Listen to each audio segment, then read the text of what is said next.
and welcome back to my channel. Well, Soul was finally released on Christmas Day and I absolutely loved it. Honestly, it's one of the best Pixar movies I've ever seen and you need to watch it immediately. I thought I would do a little review today, but just a warning, it will be a spoiler review. So if you haven't seen it, don't watch this video.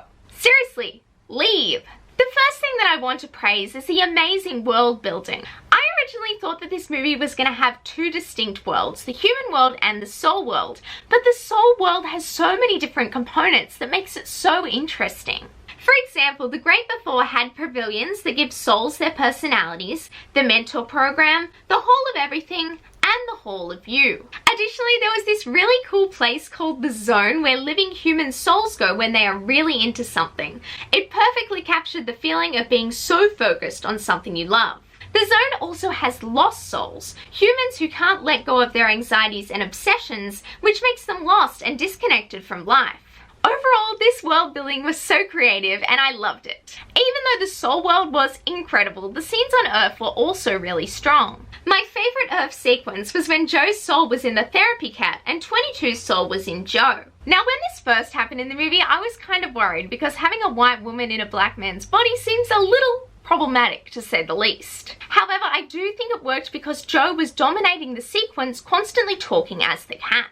There was also a lot of cutting to Joe's voice when he was interacting with other humans, such as when he was talking to his mother. After doing some research online, I haven't seen a lot of complaints about this choice, so I think it's okay, but I'm not 100% sure. Hopefully it is, because I found this sequence so entertaining. I have a cat, I love cats, so I really got a lot of the jokes, and I've already ordered my Soul Cat t-shirt. Another element that I found to be super creative was the animation of the Jerrys and Terry in The Great Before. Pixar managed to make lines seem human and animated. They're just too talented, I can't even. The voice acting was also really great for these characters, which made them shine even more. I obviously have to talk about Joe in this review, and overall I thought he was a great main character. It was unique to see an animated character who is older and who hasn't quite worked out his life yet. I think he will particularly speak to artists who have a unique struggle that not everybody understands. Jamie Foxx also did a great job of voicing him. He had to be quite skilled at comedy and drama, and he nails it. My one criticism of Joe and the movie in general was that Joe was unfulfilled after living his dream for literally one night. I thought that this was pretty unrealistic. You don't get sick of your dream after one night. It would take a couple of months at the very least. I think that it would have been better if he was sad because his dream coming true came at a cost, that 22 would never come to Earth.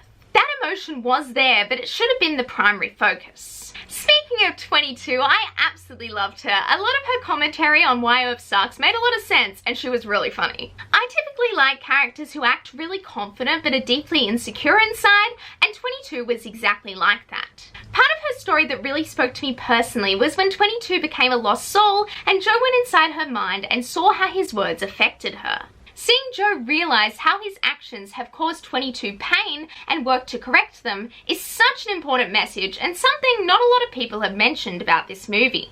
However, this was not the overall message of the film. The message was that a person's spark isn't their passion or life's purpose. It is their excitement and appreciation for just living life. Seeing 22 experience those things that I take for granted for the first time really renewed my appreciation, and Joe's montage reflecting on his life towards the end of the film was beautiful. Finally, I want to talk about the ending. It was very vague, but I think it sets up for a sequel really well. I would absolutely love to see where 22 ends up on Earth and what Joe does with the rest of his life.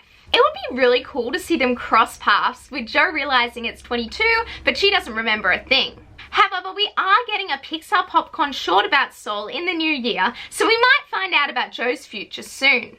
Overall, I really love Soul, and I've decided to give it a 9 out of 10. It's one of the best Pixar films ever, and I will be rewatching it for many years to come. Anyway, like this video if you liked it, and please subscribe. It would mean so much to me. Bye now, and have a magical day.